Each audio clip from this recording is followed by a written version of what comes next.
Hello, जय हिंद दोस्तों। कैसे हैं आप लोग। माँ गायत्री हड्डी पॉइंट ऑफिशियल यूट्यूब चैनल पर आपका स्वागत है। तो आइए दोस्तों, आज हम राजनीतिक शास्त्र का बहुत ही मोस्ट इम्पोर्टेंट टॉपिक अध्याय 3 को समझेंगे। इससे पहले हम अध्याय 1 और अध्याय 2 समझ चुके हैं। अध्याय 1 में था भारतीय संविधान के विकास का संक्षिप्त इतिहास और सेकेंड चैप्टर था भारतीय संविधान सभा। इसके बाद हम समझेंगे संविधान सभा में उद्देशिका। ठीक है, किस पॉइंट को समझेंगे? उद्देशिका को।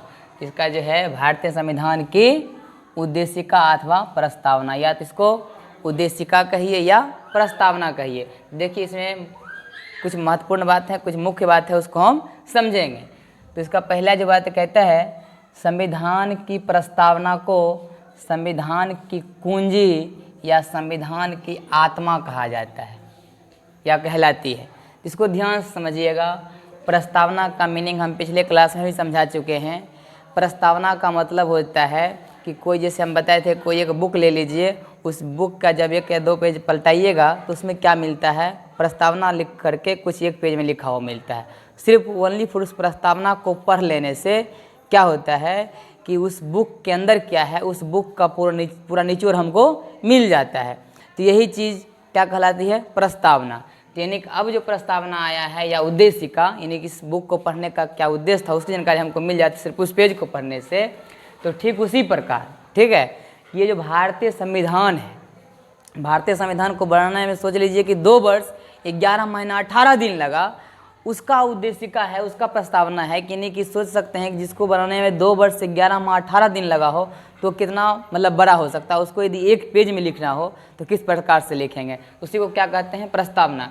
इसलिए कहा गया है कि संविधान की जो प्रस्तावना है, उस प्रस्तावना को संविधान की कुंजी, कुंजी मतलब चाबी, की होता है। ठीक है, यानी कि अब देखिए, कोई कितना बड़ा ताला होता है, लेकिन उसका चाबी देखिए, छोटा सा चाबी उसके अंदर घुसता है और ताला क्या होता है? खुल जाता है। यानी कि ताला का पूरा राज खुल गया। उसी प्रकार से संविधान का जो प्रस्तावना है, पूरा संविधान कितना बड़ा है, उसको पढ़ने में आदमी को सालों 2 साल लग सकता है फिर उसको समझने में। लेकिन उसी चीज़ को यदि छोटा रूप में देखा जाए कि और संविधान का पूरा नॉलेज भी उसको हो जाए तो क्या है, आप प्रस्तावना को जान लीजिए, आप लगभग उस पॉइंट को, मतलब उस संविधान को आप समझ चुके हैं। ठीक है, तो देखिए, उसके बाद कहा कि संविधान की आत्मा, इसको भी ध्यान रखिएगा। किसी भी जीव का शरीर कितना बड़ा होता है, लेकिन आत्मा अदृश्य होती है, दिखती, मतलब कितना छोटा है। ठीक उसी प्रकार मान लीजिए हाथी का शरीर कितना बड़ा होता है, लेकिन उसके अंदर कहें आत्मा कितना है, कितना छोटा है, इस आत्मा को हम देख भी नहीं सकते हैं। तो उसी प्रकार संविधान कितना बड़ा होगा, जिसको बनाने में 2 वर्ष 11 माह 18 दिन लगा, उसको देखिए कि उसका भी एक कुंजी आ गया है, एक प्रस्तावना आ गया। उसको पढ़ने के बाद हम उसको आराम से समझ सकते हैं। ठीक है, तो यहाँ तक हम देखें। तभी देखिए, अब ये प्रस्तावना है क्या? तो प्रस्तावना जनरली भारत में क्या है कि प्रस्तावना स्कूल में भी कराया जाता है। उसमें उसका उच्चारण जो आदमी, मतलब विद्यार्थी करता है तो सही ढंग से नहीं कर पाता है। तो हम आज एक बार पहले क्या करेंगे, उसका उच्चारण करके बताएंगे। ठीक है, तो एक बार उच्चारण सुनिए।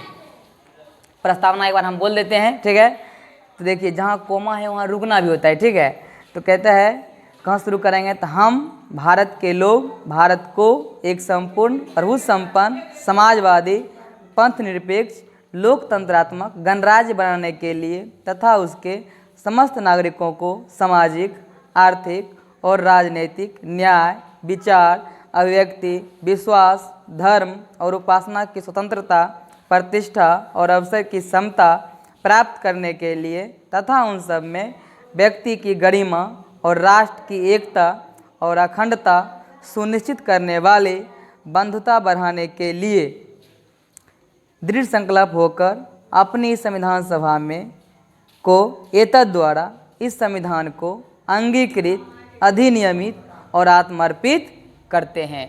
इस तरह सभी जो हमने पढ़ा, तो ये क्या है कि यही था प्रस्तावना। सोचिए, कभी मात्र हमको लगता है 1 से 1.5 मिनट भी टाइम नहीं लगा, लेकिन हम क्या किए, पूरा प्रस्तावना को पढ़ लिए। इसी को अगर पॉइंट बाय पॉइंट इसको समझे तो पूरा संविधान का निचोड़ हमको प्राप्त हो सकता है। तो इसी को हम क्या बोलते हैं?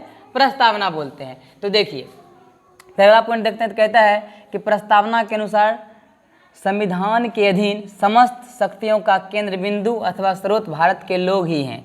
यानी कि जैसे हम फर्स्ट में बोले थे ना, हम भारत के लोग, यानी कि जो संविधान है तो उसमें क्या कह रहा है? प्रस्तावना के अनुसार संविधान के अधीन समस्त शक्ति किसके अंदर है? तो यहाँ के भारत के जो लोग हैं उसी के अंदर है, सारा काम जो भी हो रहा है उसी के लिए किया जा रहा है। ठीक है, अगला पॉइंट देखते हैं। कहता है प्रस्तावना में लिखित शब्द हम भारत के लोग से जो शुरू होता है इस संविधान को अंगीकृत, अधिनियमित और आत्मर्पित करते हैं, भारतीय लोगों की सर्वोच्च संप्रभुता का उद्घोष करते हैं, यानी कि इंडिया का लोग ही जो है सबसे ऊपर है, इस बात को बताता है। फिर अगला पॉइंट कहता है प्रस्तावना को न्यायालय में परिवर्तित नहीं किया जा सकता। यह निर्णय यूनियन ऑफ इंडिया बनाम मदन गोपाल 1957 के निर्णय में घोषित किया गया था, यानी कि एक पक्ष एक विपक्ष है, दोनों में एक तरह से केस चला था। तो उसमें क्या हुआ कि यूनियन ऑफ इंडिया के द्वारा ये कहा गया था कि ये जो प्रस्तावना है इसमें न्यायालय के द्वारा कोई परिवर्तन लाया नहीं जा सकता है। ठीक है, तो देखिए ये कहा गया था कब, तो 1957 में। फिर कहता है कि बेरूबारी इंडियन बाद 1960 में सर्वोच्च न्यायालय ने निर्णय दिया कि जहां संविधान की भाषा संदिग्ध हो वहां प्रस्तावना विधिक निर्वाचन में सहायता करती है, यानी कहीं कहीं कोई ऐसा शब्द है कि जहाँ को समझने में दिक्कत है तो उस प्रस्तावना की जो भाषा है तो उससे वो आराम से समझ सकता है। तो इसमें आइए एक पॉइंट और देखते हैं, तो है भारतीय संविधान का जनक। तो ध्यान दीजिएगा, भारतीय संविधान का जनक यानी कि फादर ऑफ इंडियन कॉन्स्टिट्यूशन तो कौन है, डॉक्टर भीमराव अंबेडकर। ठीक है, और यही भारतीय संविधान का जनक क्यों हुए, क्योंकि आपको हम बताए थे जिस समय संविधान सभा का गठन किया जा रहा था उस समय अध्यक्ष 3 प्रकार से बनाया गया। पहला था अस्थायी अध्यक्ष, ठीक है, एक था अस्थायी अध्यक्ष, ठीक है, एक था संविधान के प्रारूप समिति का अध्यक्ष, प्रारूप समिति का अध्यक्ष। ठीक है, तो हम बताए थे कि अस्थायी अध्यक्ष कौन थे, तो डॉक्टर सच्चिदानंद सिन्हा। ठीक है, अस्थायी अध्यक्ष कौन थे, डॉक्टर राजेंद्र प्रसाद, और प्रारूप समिति के अध्यक्ष कौन थे, तो डॉक्टर भीमराव अंबेडकर। यानी कि संविधान का प्रारूप क्या होगा, पूरा संविधान को यदि तैयार किया गया तो उसका अध्यक्ष किसको बनाया गया था, डॉक्टर भीमराव अंबेडकर।